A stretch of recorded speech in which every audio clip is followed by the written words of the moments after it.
Bonjour et bienvenue dans ce guide vidéo. Nous allons vous présenter notre nouvel enregistreur, le SRN 472S. De format compact, 37 cm de large pour une profondeur de 33 cm sur 5 cm de hauteur, le nouvel enregistreur IP SRN 472S intègre nativement un disque dur de 1 Tera. Vous pouvez intégrer un second disque dur pour atteindre une capacité maximale de 8 Tera, soit près de 85 jours d'enregistrement pour 4 caméras Full HD à 30 images par seconde. Le SRN 472S intègre nativement un switch PoE 4 ports permettant l'alimentation directe de 4 caméras IP.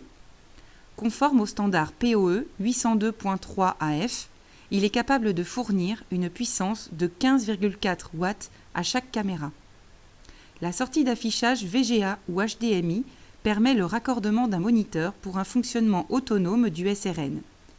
La puissance accrue du SRN permet d'afficher 4 caméras Full HD à 30 images par seconde en simultané. Muni de 2 ports Ethernet supplémentaires, le SRN 472S vous offre une flexibilité totale. En effet, le port réseau 1 permet de raccorder au SRN des caméras distantes connectées par le biais d'un équipement tiers, switch distant, convertisseur fibre ou autre. Outre la visualisation directe en VGA ou HDMI sur un moniteur local, le port réseau 2 permet quant à lui d'accéder à l'enregistreur grâce au logiciel de supervision Smart Viewer ou SSM, ou tout simplement grâce à un navigateur Internet.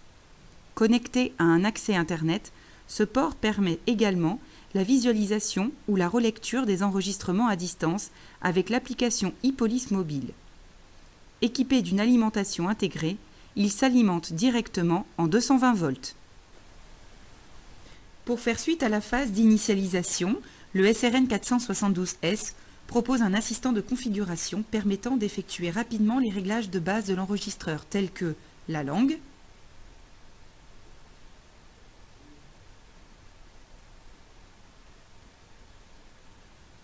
le mot de passe administrateur,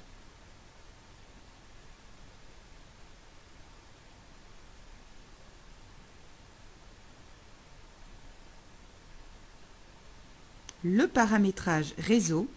Dans ceci, on s'aperçoit que l'interface réseau 1, caméra, est en DHCP, puisque nous sommes par défaut en mode zéro configuration, ce qui nous permet de connecter automatiquement les caméras raccordées au switch PoE.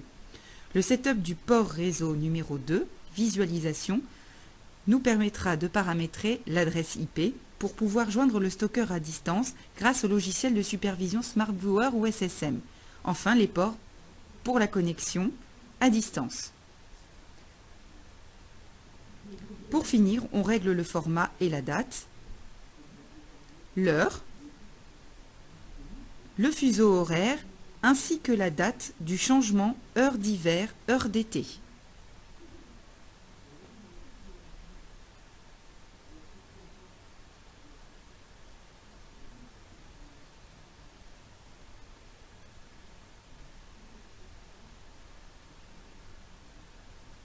Une fois le paramétrage rapide effectué, le SRN vous propose de paramétrer également l'enregistrement des vidéos qui ont été connectées automatiquement grâce au zéro config.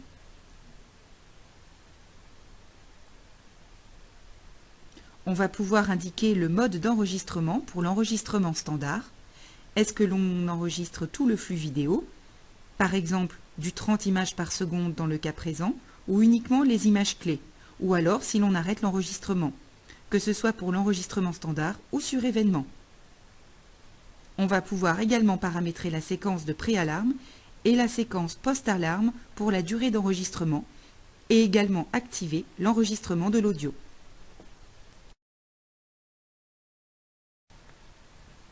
Voyons maintenant en détail le mode zéro configuration.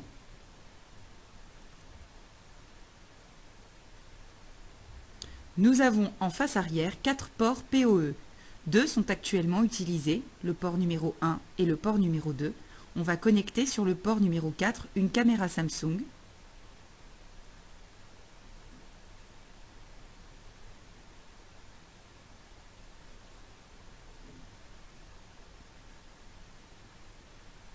et sur le port numéro 3, une caméra on-vif. Suite au démarrage de ces caméras, une trentaine de secondes pour la caméra Samsung, les caméras vont être automatiquement ajoutées au SRN. On se rend compte ici que les caméras sont connectées par l'icône qui s'affiche. Le stocker va donc automatiquement connecter la caméra Samsung, au bout de 30 secondes environ. Le temps que démarre la caméra, voilà qui est fait. Il faut attendre un peu plus pour la caméra on-vif qui, elle, est un peu plus longue à démarrer. On en profite donc pour vérifier l'état de la visualisation en direct des caméras, sur lequel on s'aperçoit, comme indiqué précédemment, que le stocker est capable d'afficher du Full HD à 30 images par seconde pour chaque flux vidéo. On peut également vérifier l'état de consommation du switch PoE, qui peut fournir une puissance de 15,4 watts par port.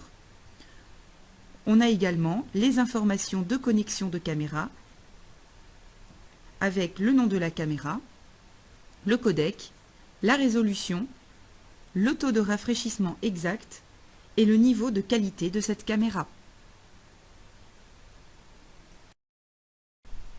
La caméra on-vif a fini son redémarrage. Le rond barré nous indique qu'elle ne peut pas être connectée. En effet, comme ce n'est pas une caméra Samsung, il va falloir simplement indiquer le mot de passe de cette caméra.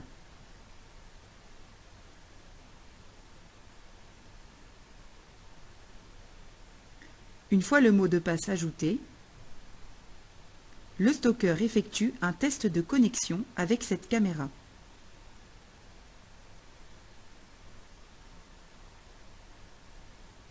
Ceci permet d'établir la connexion avec la caméra en question et de recevoir ainsi le flux vidéo de cette caméra très simplement, sans configuration d'adresse IP de cette caméra.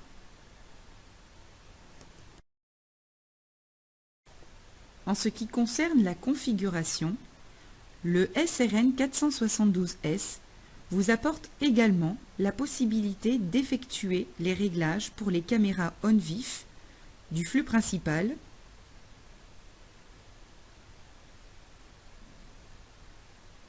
et du flux secondaire, dans lesquels on va pouvoir régler la résolution, le taux de rafraîchissement, ainsi que le débit binaire maximum, la gestion des utilisateurs, du réseau, des sorties relais et des événements de cette caméra. En ce qui concerne les caméras Samsung, on va pouvoir avoir un aperçu des caméras et paramétrer les différents flux de cette caméra jusqu'à 10 flux différents pour lesquels on va pouvoir gérer la vitesse, la qualité, le type de transmission et le débit binaire cible. Nouveauté également sur le SRN 472S, on a la possibilité d'accéder au réglage de la caméra directement depuis le stocker. On accède ainsi à la gestion du SSDR, la gestion du contre-jour, par exemple l'activation du WDR, le menu exposition dans lequel on pourra gérer la luminosité, la vitesse d'obturation, le SSNR3, le contrôle du gain,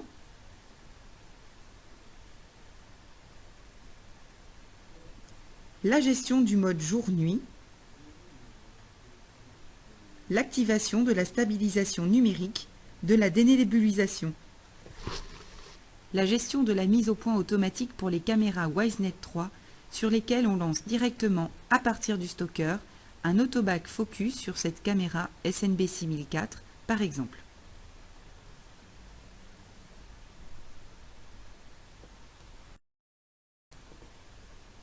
On peut également, pour les caméras qui le nécessitent, retourner l'image grâce au mode miroir et au mode flip. Voilà, la mise au point est terminée et l'on revient au paramétrage.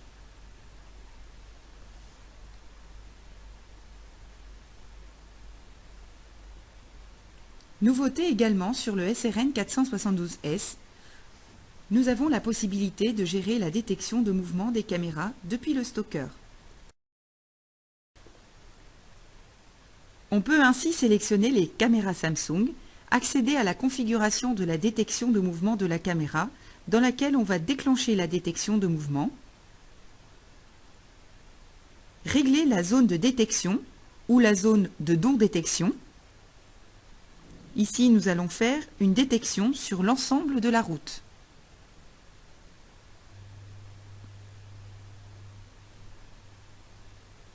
Et on filtre ensuite la détection de mouvement en fonction de la taille des objets.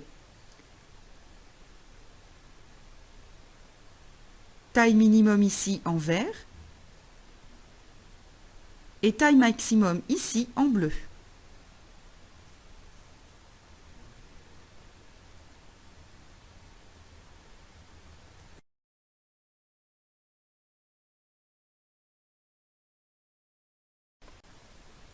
Enfin, comme tout stocker Samsung, le SRN 472S gère le DDNS si vous n'avez pas d'IP fixe. Vous irez renseigner sur le site samsungipolice.com un identifiant produit.